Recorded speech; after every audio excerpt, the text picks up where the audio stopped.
IdeaScale's access restriction settings allow administrators of the community to set various types of access restrictions, auto-approvals, curse word filtering, and SSL security for organization or government compliance. This section is intended for organizations with strict security and access controls in mind. To do this, we'll go to Community Settings, and on the left-hand side, click Security and Access Restrictions.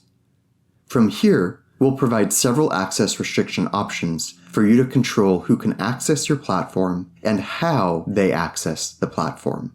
Some of the most commonly used settings are new member approvals, email-based access controls, two-step authentication settings, IP-based controls, and additional words to our default curse word filtering.